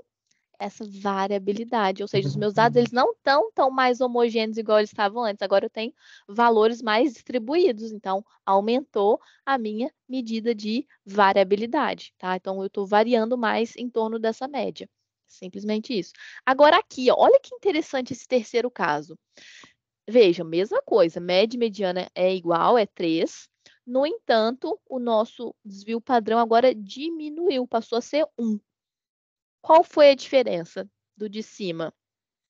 É que agora a minha distância dos extremos, como o Jonathan colocou, ela não é tão grande. Eu estou mais centrada em torno da média. A média não é 3? Olha aqui a distância. Para eu chegar aqui no 3, no exemplo anterior, eu tinha que andar isso aqui para mais ou para menos. Já agora, para eu chegar aqui em torno da minha média, olha a minha distância, como é que é mais curta. essa distância mais curta é o que nós chamamos de desvio padrão. Bingo! Que tal? Fácil, né? Diz Eliana. Nessa situação ali, né, do exemplo 2 e 3, isso como tem uma variabilidade, né, aumentou ali a frequência no ponto 1 e 5. E 5, certo. No gráfico Boxplot. Isso. Isso quer dizer que ele estaria mais esticado? Isso, perfeito. Ó, se a gente tivesse que desenhar, então, ó, se a gente tivesse que desenhar, esse daqui seria um gráfico bem simples assim, ó, mais ou menos assim, um boxplot. Aliás, vou fazer deitado, tá? Então, um boxplot bem tranquilo, nada muito esticado, com uma variância ali pequena. Já esse aqui, se eu fosse desenhar ele, seria uma coisa mais assim, ó. Ixi, peraí. Se eu fosse desenhar um boxplot, ele seria assim, ó. Seria bem mais esticado, porque as minhas medidas elas estão variando aqui em torno da minha mediana e da minha média. A gente viu que a média e a mediana são iguais, são 3, tá aqui. Então, aqui está a nossa média, que coincide também com a mediana. Só que a minha variabilidade, ela está aqui, ó, 2 e 2, para menos e para mais. Então, a minha caixinha seria maior. Já esse daqui, ó, se eu tivesse que representar ele num box plot, seria assim, ó. Seria uma caixinha mais fechadinha. Por quê? A minha média, minha mediana tá aqui. Tá? É igual a 3. Média igual a mediana. Tá? E, só que a minha variabilidade é bem pequena, então a caixinha seria menor. Mas a interpretação tá correta, é isso mesmo. Tá? Pronto. Agora, esses daqui também, muito parecido. No entanto, olha esse exemplo 4. Vamos dar uma olhada nele. Reparem, a minha frequência aqui no 3, ela aumentou. Então, eu tenho mais pontos aqui no 3, ou seja, os meus dados estão mais agrupados em torno do 3. Então, teve dias que eu consegui correr bonitinho. Coloquei lá como meta, vou correr 3 quilômetros. E consegui, vários dias consecutivos, eu consegui correr 3 quilômetros. E poucos foram os dias que eu corri apenas 2. Um dia só eu corri 2. E um dia só eu consegui correr 4. Ou seja, aqui eu fui mais constante. Aqui eu consegui ser mais constante ali na minha meta. Então, reparem, isso foi refletido aqui na minha variabilidade, ou seja, eu corri em média 3 quilômetros com desvio padrão ali de 0,71 quilômetro. Então, eu segui a risca ali a minha meta do ano, tá? E já esse daqui, olha, esse daqui é fantástico. É raríssimo de acontecer, tá? É mais na teoria, porque na prática isso aqui raramente vai acontecer. Vejam, esse último exemplo. Todos os dias eu consegui, nos 5 dias da semana, eu consegui correr exatamente, cravado, 3 quilômetros. Opa! O meu desvio padrão e a minha variância foi 0. Por que foi 0? Houve desvio. Eu estava sempre centrada na média, certo? Então, se olhar para a fórmula, olha, vai ser sempre, o meu x é 3 menos 3, 0. Então, não houve variabilidade, ok? Então, só que isso aqui é muito teórico, tá? Raramente, quase nunca, só aqui um exemplo mesmo, que isso aqui vai acontecer. Muito raro de a gente ter uma variabilidade assim igual a 0, ok? Feito. Ficou claro essa questão, esse exemplo? Então, veja, aqui eu quis mostrar, olha, ignorando ali o fator de, foi porque a média e a mediana estavam diferentes. Não, trouxe dados que a média e a mediana eram iguais, para a gente ver justamente essa questão da variabilidade. Aqui também outro exemplo, ó, bem comum, bem utilizado quando a gente vai analisar artigos científicos, em que eu tenho os dados, todos eles, as minhas 3 amostras, eu tenho uma amostra verde, eu tenho uma amostra vermelha e eu tenho uma amostra azul. As 3 têm a mesma média, 0, ou seja, uma distribuição normal, com média 0, e essa azul aqui tem o desvio padrão 1, é bem aquela teoria da distribuição normal. Já a nossa linha azul vai ter aqui um desvio padrão de 0,47, a vermelha um desvio padrão igual a 1, perdão, essa aqui é a nossa teórica, e a nossa verde 2,32. Reparem, foquem na linha verde. Desculpa. Foquem na linha verde. Reparem que ela é mais achatada. Opa, ela é mais achatada. O que significa esse ser mais achatada? Ela não é pontiaguda. Opa, vamos aqui alguns sinais de alerta. Toda vez que vocês estiverem fazer esse tipo de comparação, pensem o seguinte, é pontiagudo? Se é pontiagudo, é sinal que os valores estão fechados, estão centrados em torno de um valor. É o caso dessa linha azul aqui, ó. Os valores eles estão muito fechados em torno desse valor. Já a linha verde, o que acontece? Os valores estão muito discrepantes, está muito variável. Então, naturalmente, isso vai refletir no nosso desvio padrão. Já aqui, ó, a linha azul, veja, tá muito fechadinha. Lembra lá do box plot? Box plot muito fechadinho. Ó, tá aqui, ó, os valores muito centrados em torno da média. Então, o meu desvio padrão vai ser pequenucho, tá? Então, aqui é outro exemplo.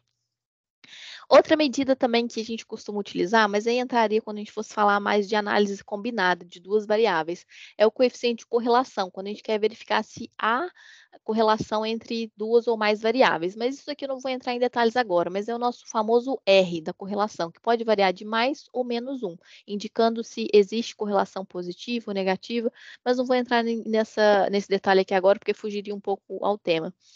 Vou falar aqui muito rapidamente sobre gráficos, tabelas e medidas. Gosto imenso dessa parte, porque é a parte visual que as pessoas se lembram, tá? Então, se eu mostrar para vocês, por exemplo, ó, aqui no meu trabalho, eu trabalho bastante com a parte de criação de relatório para empresas, relatórios comerciais, relatórios de recursos humanos, para analisar os dados das empresas. Tem aqui alguns exemplos que eu posso mostrar, que foi feito em Power BI. Por exemplo, deixa eu ver. Aqui, esse aqui, relatório comercial. Só para a gente falar dessa parte mais de gráficos. Olha só, isso aqui eu posso mostrar, não tem problema, que são dados fictícios, tá? Que eu inventei. E está disponível aqui no nosso site, chama portalgestão.com.pt. Olha, imagine que vocês não entendessem nada dessa empresa, vocês nunca ouviram falar dessa empresa fictícia, e não entendessem nada desses dados, mas o que vai ficar na memória de vocês? É a parte visual. Se eu tivesse mostrado um Excel cheio de colunas, cheio de linhas, vocês não iam lembrar tanto do que se eu mostrar as informações dessa forma. Por exemplo, aqui se eu passar o mouse em cima, ele vai mostrar ali uma tooltip, mostrando quem são os meus top 3 clientes que compram esses alimentos. Aqui, quem são os meus top 3 principais clientes que compram essas bebidas. Aqui, onde é que os meus clientes estão distribuídos no mapa.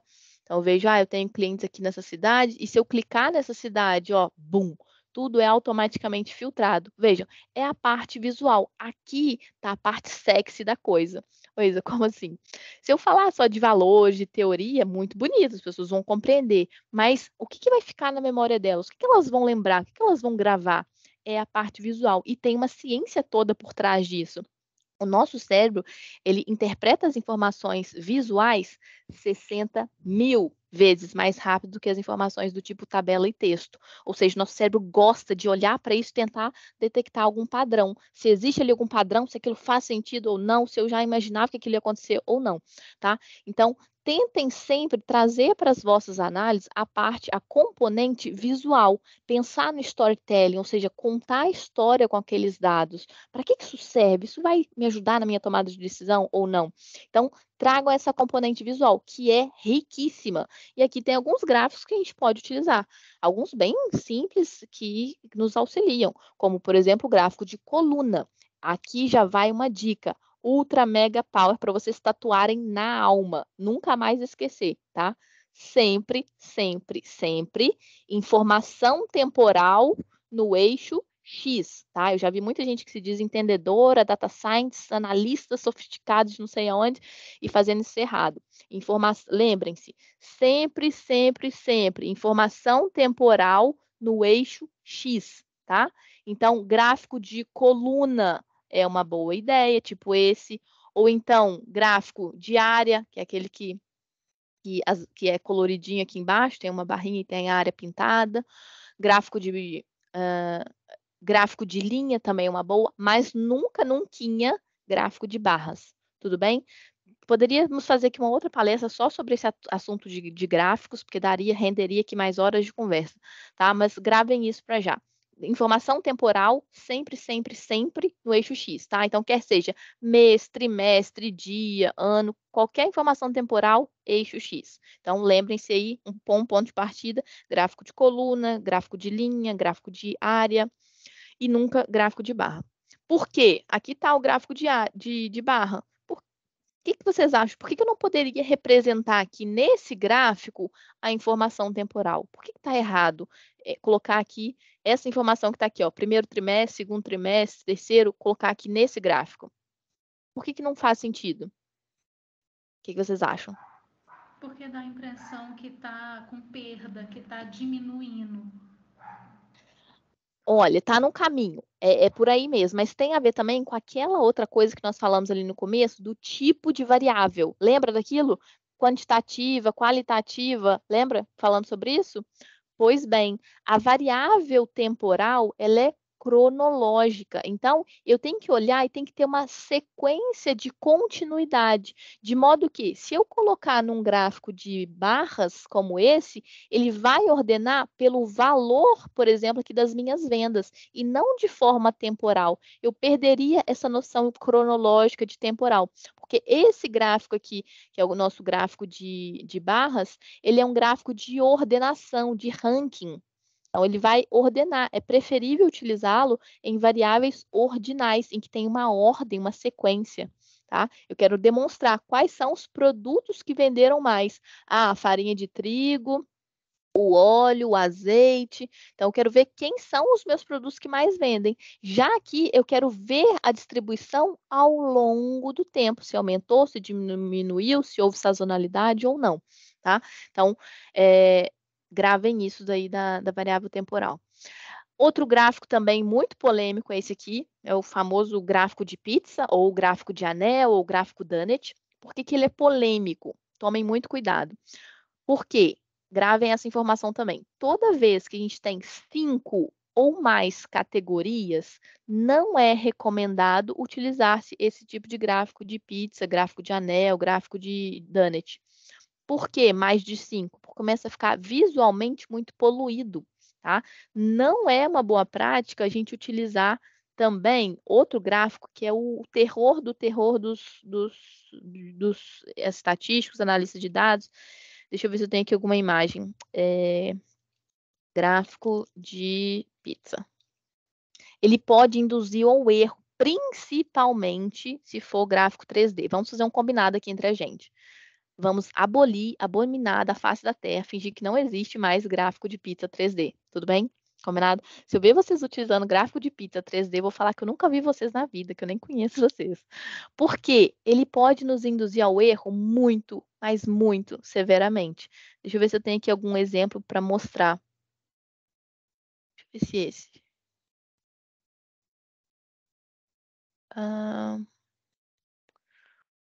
Tinha uma imagem que eu gostava de mostrar, mas eu acho que ela não está aqui.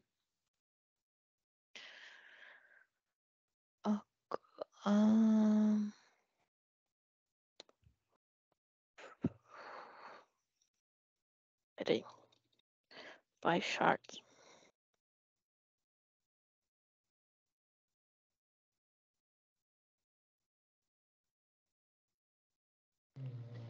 Isa, isso é em função da proporção, porque visualmente as proporções vão ficando deformadas, dá outro entendimento de valores, é por isso? Perfeito, é bingo, isso mesmo, checkmate.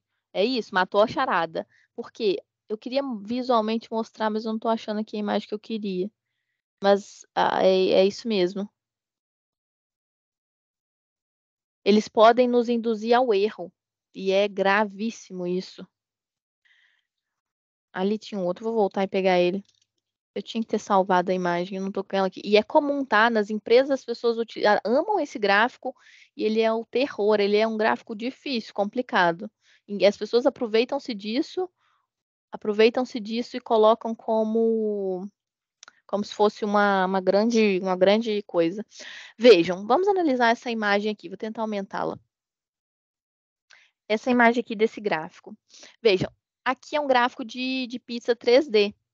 Reparem que se eu somar aqui esses 25 mais esses 14, vai dar ali quase a mesma quantidade que está aqui. E reparem, essa fatia que está aqui à frente, ela vai ter uma inclinação, vai ter uma angulação e vai parecer que essa fatia aqui ela é muito maior, tá? E dependendo da cor que a gente tiver a utilizar, isso aqui evidencia ainda mais. Se essa cor aqui fosse ainda mais aberta, dá uma noção ainda mais de ser uma coisa, uma proporção ainda maior. E se essa aqui for uma cor mais fechada, um tom mais escuro, vai parecer que isso aqui é menorzinho, pequenininho. Então, esses gráficos com angulações aqui, não usem, evitem ao máximo. E lembrem-se, se tiver mais de 5 categorias, 1, 2, 3, 4, 5, essa aqui está no limite, tá? Mais de 5 categorias, não se recomenda utilizar gráfico de pizza. Aí volta ali para o feijão com arroz bem feito. Volta para o gráfico de barra, volta para o gráfico de coluna e tá tudo bem, tá? Porque senão visualmente começa a ficar muito desagradável, muito poluído. Tá?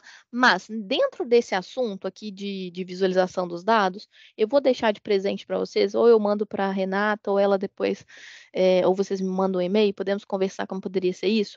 Eu vou disponibilizar para vocês aqui 3 guiões, tá? 3 e-books, não fui eu que fiz, tá? Créditos aqui aos autores que desenvolveram. Inclusive, eu mostro isso nas minhas formações de Power BI para os meus alunos e dou isso de presente para eles também, mas vale aqui também para vocês. Que é, Isa, eu tenho muita dificuldade de saber qual gráfico utilizar.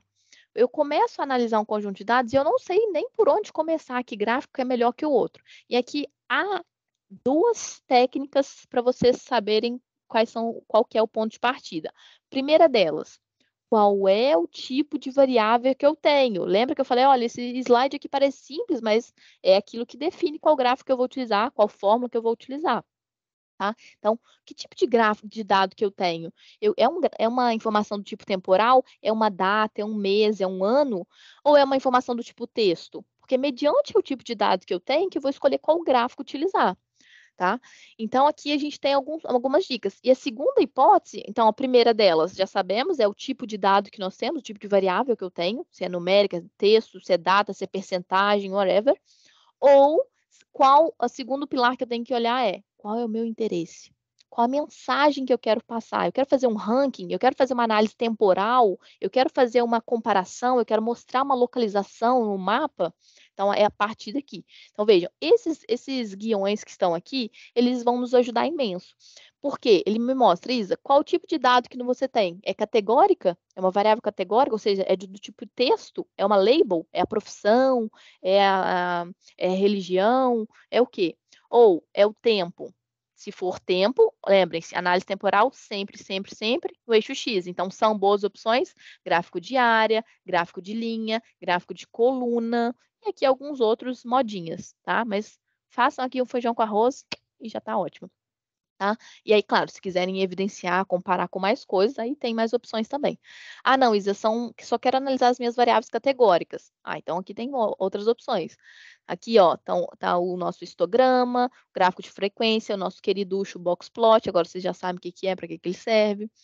E aí, mais opções, se for uma distribuição, se for geoespacial, se for relacionamento, parte pelo todo. Então, vários tipos de gráficos para vocês saberem por onde começar, qual o melhor gráfico utilizar. Algumas dicas aqui importantíssimas do que fazer e do que não fazer. Tomem muito cuidado, tá? Isso aqui eu já vi em jornal, eu já vi em artigo, já vi em sites, as pessoas cometerem esse descuido, ou essa falha intencional mesmo, que é não reparar nos eixos dos gráficos, tá? E truncar, não começar no zero. Tomem cuidado com isso. Sabe onde isso aqui é muito comum? Nos resultados das sondagens, das pesquisas eleitorais, tá? Imagina o seguinte, esse aqui é o candidato A, esse aqui é o candidato B e esse aqui é o candidato C. Quem vocês acham que pagou para divulgar esses resultados? Candidato A, B ou C? Candidato B? Quem que comprou essa pesquisa eleitoral aqui, lindíssima? Tá? Olha a maldade. Para parecer que ele está muito mais na frente do que os outros. E divulga isso nos jornais, e sai, tá? E as pessoas acreditam. Por quê? Se as pessoas acreditam, imagina que isso aqui está num jornal e as pessoas estão desatentas ou nem reparam nisso. Elas vão olhar e falar, para aqueles que estão indecisos, por exemplo, eles vão pensar, esse candidato B aqui, eu vou votar nele. Para que eu vou votar no A? O A eu já sei que vai perder mesmo, as sondagens estão apontando aqui que ele vai perder, então não vou gastar meu voto com ele, vou votar em quem ganha. Tá? Então, tem pessoas que não estão atentas a isso e poderiam pensar isso. Claro que eu estou simplificando aqui muita coisa, né? Mas tenham cuidado. Aí vocês vão perguntar assim, nossa, Isa, mas a pessoa é burra? Divulgou isso aqui tudo errado? Meus amigos, nem sempre, tá? Muitas vezes é de forma intencional mesmo, para fazer justamente isso que o Jonathan apontou, para evidenciar aquilo que ele quer apontar como se fosse o melhor. E tomem atenção, não é só nos casos das situações eleitorais, não. Há artigos científicos em que as pessoas fazem isso, para evidenciar que o ponto dela funcionou, que a pesquisa dela ficou redondinha, perfeita, fazem isso daqui. Então, por que eu estou mostrando isso? Tem um senso crítico de fazer aqui um double check, tá? Não é porque está lá no artigo que funciona, que está correto, que é o aceito, tá? Então, tenham esse senso crítico. Depois, mais cuidados a ter. Gráfico 3D, vamos abominar, esqueçam, não utilizem, porque ele pode nos induzir ao erro. Não usem esse tipo de gráfico. Ai, socorro, peraí, minha tela ficou escura. Pronto, voltou. Depois, se vocês querem evidenciar uma informação, não façam disso um carnaval. Carnaval a gente pula só em fevereiro, tá? No artigo científico, a gente mantém aquilo mais discreto possível. Como assim? O que você quer dizer com isso? Imagine que eu quero destacar que a minha metodologia, o que poderia ser aqui? O meu tubo de ensaio que eu estou utilizar, que é do meu interesse, é esse aqui. Para que eu vou colorir cada uma das barras com uma cor diferente? Isso aqui vai fazer com que a pessoa que está analisar o seu resultado se disperse, tá? Que ela tire o foco daquilo que deveria ser o foco, tá? Então, se eu quero evidenciar uma coisa, coloque os outros com uma cor mais neutra e coloque aquilo que você quer destacar com aquela cor um pouco mais diferenciada, tá? Pronto. Informação temporal também já falei, tá aqui. Então, esse é um guião que eu vou presentear a vocês. Aqui tem outro, tá? Que são outros, seguindo a mesma lógica. Apesar de ser de 2018, tem várias opções aqui de gráficos, tá? Isso aqui é mais para quem utiliza Power BI, que são gráficos que estão lá dentro do Power BI. Tem uma série de gráficos disponíveis. Mas é seguindo essa mesma lógica. Se eu quero fazer comparação entre os dados, se eu quero analisar a distribuição dos dados, vai estar ali o boxplot também, ó. E, ó. Se eu quero fazer filtros. E o último, esse aqui também. Se eu quero fazer análise de desvio, tá? Nas empresas isso é muito comum. As empresas amam calcular desvio. Imagina, eu planejei que para 2024 eu vou receber X milhões de reais de lucro, vou vender X milhões de reais, vou vender tais e tais produtos, mas na prática não vendi tudo isso. Então vai ver ali um desvio. Então, gráficos que a gente pode calcular o desvio, gráficos que a gente pode calcular a correlação. Aqui a correlação eu quero verificar, existe influência de uma variável frente à outra? Será que quando quando está mais calor, eu vendo mais picolé, mais sorvete, mais gelados? Será que existe aqui uma correlação entre essa temperatura e o aumento da minha venda dessas comidas ou whatever? Tá? Então, aqui o scatterplot, o gráfico de pontos ou gráfico de dispersão, é o mais comum, mais utilizado. Claro que é aquela coisa toda, que correlação não implica causalidade, também seria outro assunto para outra aula. Mas aqui é um bom ponto de partida para verificar se há indícios de correlação. Aqui o ranking, quais gráficos utilizar quando eu quero fazer ranking de determinada coisa, distribuição, temos ali o histograma, o dot plot, que é uma variação ali de gráfico, não mencionei ele, não daria tempo, mas também existe, o nosso queriducho box plot, que a gente já conhece, a pirâmide populacional, enfim, são várias possibilidades. Agora, o que fica aqui então? Que quando vocês tiverem que criar um gráfico a partir do zero, para o vosso trabalho acadêmico, ou para vocês tirarem insights para verificar o que a análise descritiva está a apontar, façam a parte visual, porque ela nos deixa mais nítido. Lembrem ali daquela imagem que eu mostrei. Mesmo que vocês não soubessem, então, eu vi, né? Mesmo que vocês não soubessem nada sobre essa empresa fictícia aqui, só de bater o olho a gente já sabe, qual que foram as vendas ao longo do tempo, quais são as categorias de produtos que eu mais vendo nessa empresa. A minha empresa, ela trabalha com o varejo, a distribuição e online. Quais são os grupos de produtos que eu mais vendo? Quem são os vendedores que mais vendem nessa empresa? Será que meu vendedor atingiu ou não a meta? Tá? Não se expandem se aparecer aqui o Brad Pitt, a Shakira vendendo para nossa empresa, tá? Fui eu que precisava de encontrar aqui um vendedor, uma imagem, peguei uma qualquer. Por que não, não é? Tá? Então, mesmo que vocês não soubessem nada dessa empresa, bateram o olho aqui e, bum, é isso que fica na memória. É a parte visual, é aqui que a gente vai, é a cereja do bolo, tá? Não menosprezem isso. Eu já vi gente sendo contratada, gente mudando de país por conta da parte visual, por conta de utilizar isso aqui ao favor dela e mostrar e evidenciar as informações. Não de forma tabular, mas sim de uma forma mais rápida, em que a pessoa bateu o olho e ficou fácil de interpretar, mesmo que ela fosse leiga naquele assunto, tá? Mesmo que fosse um estagiário que entrou ontem nessa empresa aqui, ela já bateria o olho e já conseguiria interpretar. Pronto, olha, eu tinha aqui mais muitas coisas para falar, eu tinha feito um Excel com mais coisas, mais fórmulas para a gente ver, mas eu posso mandar isso para vocês, ou então podemos marcar uma outra aula para a gente continuar esse assunto, tá? Mas aqui, só para, de forma bem rápida, no Excel a gente já tem como fazer esses cálculos, tá? Então, temos ali, se tiverem que utilizar o Excel em português ou inglês, no português vai ser a nossa mediana,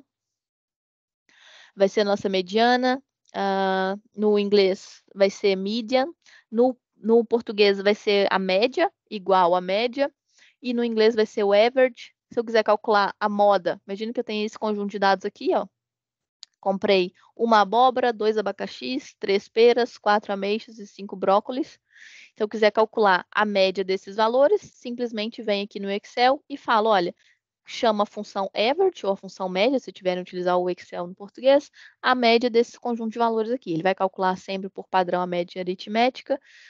A mediana, mesma coisa, ele vai vir aqui e olhar, olha, temos 1, 2, 3, 4, 5. Quem é a mediana? É 50% dos dados. Então, 1, 2, 3, 1, 2, 3. Então, é esse aqui. A mediana é esse o valor. Eu vou ordenar os meus valores e vou verificar quem é que está na posição do meio. Então, é o número 3. Isso é a mediana.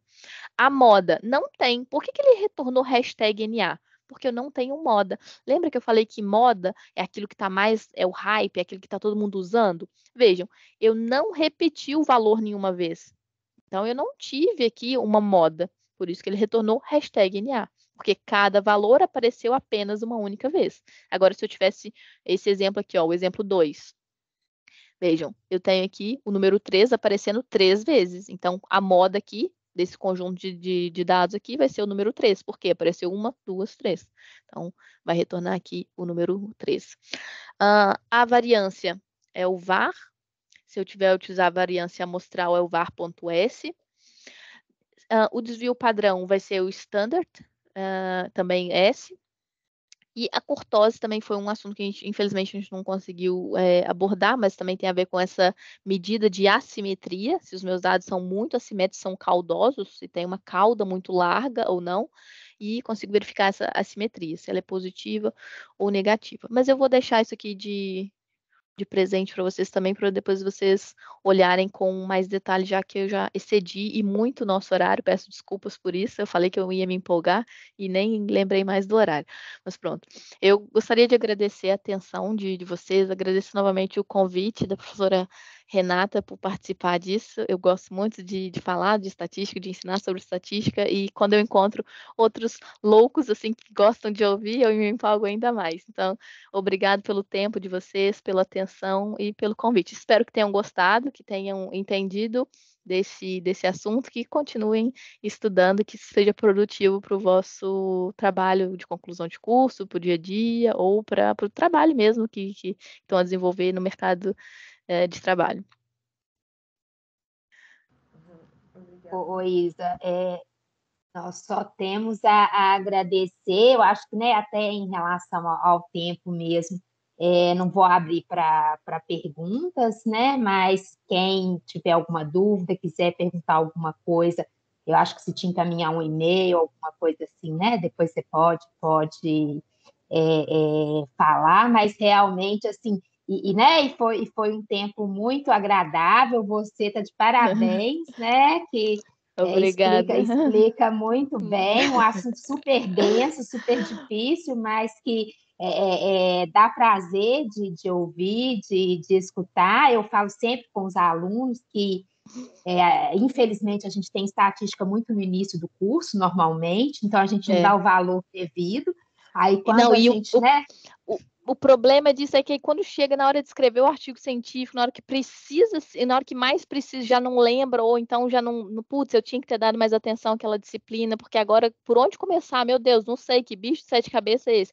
E às vezes a gente vai procurar a documentação e tem umas formas assim, ó, cabulosas, que a gente olha para aquilo, meu Deus, isso é de comer ou de passar no cabelo, socorro. Então, assim, parece muito difícil, parece complicado, mas assim, simplifiquem, tentem pensar na interpretação daquilo, o que significa para mim no dia a dia, qual vai ser a tomada de decisão que eu vou fazer com isso. Tentem simplificar.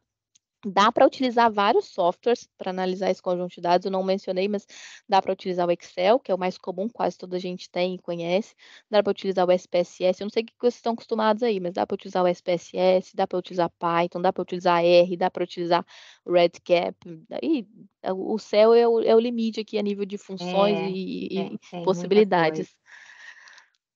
Ótimo, Isa. Não, muito obrigada, mas né, espero que essa seja a primeira aí de muitas oportunidades da gente poder conversar, encontrar e bater papo, e até, né, algum projeto mesmo, alguma coisa. Você foi um achado aí para a gente.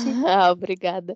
Obrigada. E aí nós vamos disponibilizar também, né? Depois eu te mando o link para você divulgar aí, porque eu acho que vale a pena realmente assistir, agradecer o pessoal aí que participou, relembrando aí, né, do projeto. A gente está com o projeto, Isa já vai fazer 3 anos, e com a intenção aí de colocar o pessoal para falar inglês. Eu brinco com os meninos, que os meninos da geração atual, eles né, estão melhores aí no inglês, mas tem que praticar, né? Então, é uma oportunidade de estar conversando, praticando na área aí de alimentos. Esse ano a gente está com a intenção de conversar bastante sobre sustentabilidade, que é um tema, né, que está muito em alta, importante, e como a gente trabalha na área de alimentos também, então tentar correlacionar aí o que a gente pode fazer para ajudar a contribuir e bater um papo em inglês. Então, é o foco aí do projeto, né?